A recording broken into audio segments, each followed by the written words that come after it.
parle.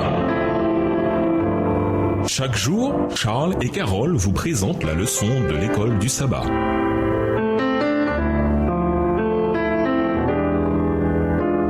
Bienvenue dans votre émission. Dieu nous parle. Nous voilà la leçon de jeudi. Malheur aux morts vivants ingrats. Ésaïe 8, versets 16 à 22. Lisons Ésaïe 8, versets 16 à 22. De quoi parle-t-il? Quel est le rapport avec le roi Akaz? Résumez les idées présentes. Ésaïe 8, les versets 16 à 22. Enveloppe cet oracle, scelle cette révélation parmi mes disciples. J'espère en l'Éternel, qui cache sa face à la maison de Jacob. Je place en lui ma confiance. Voici, moi et les enfants que l'Éternel m'a donnés. Nous sommes des signes et des présages en Israël, de la part de l'Éternel des armées qui habite sur la montagne de Sion. Si l'on vous dit, consultez ceux qui évoquent les morts et ceux qui prédisent l'avenir, qui poussent des sifflements et des soupirs, répondez, un peuple ne consultera-t-il pas son Dieu? S'adressera-t-il aux morts en faveur des vivants? À la loi et au témoignage, si l'on ne parle pas ainsi, il n'y a point d'aurore pour le peuple. Il sera errant dans le pays, accablé et affamé, et quand il aura faim, il s'irritera, maudira son roi et son Dieu, et tournera les yeux en haut. Puis il regardera vers la terre,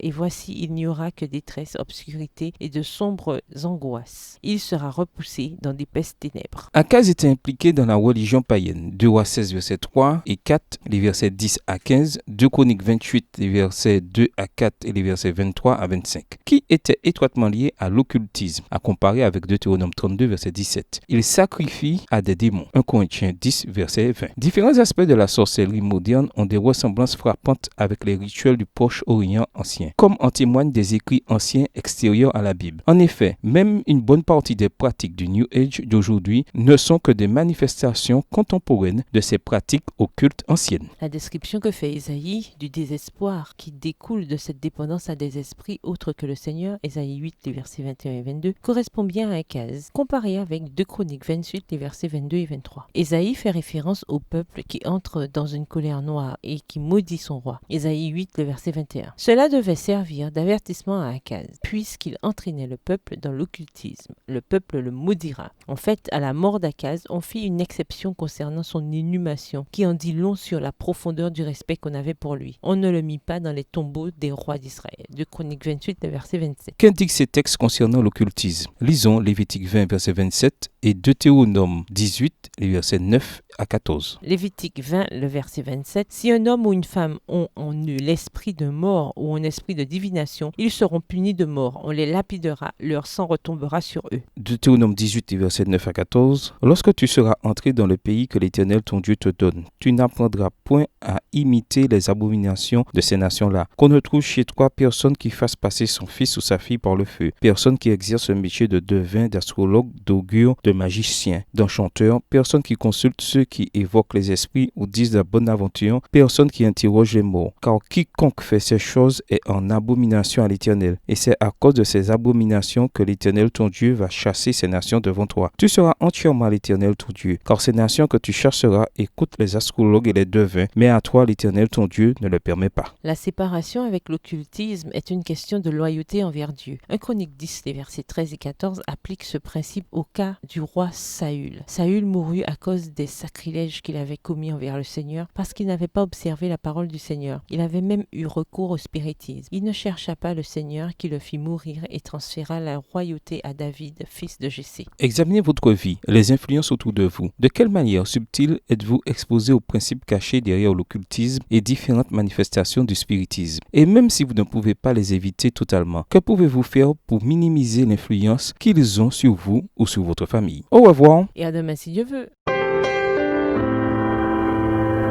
Dieu nous parle.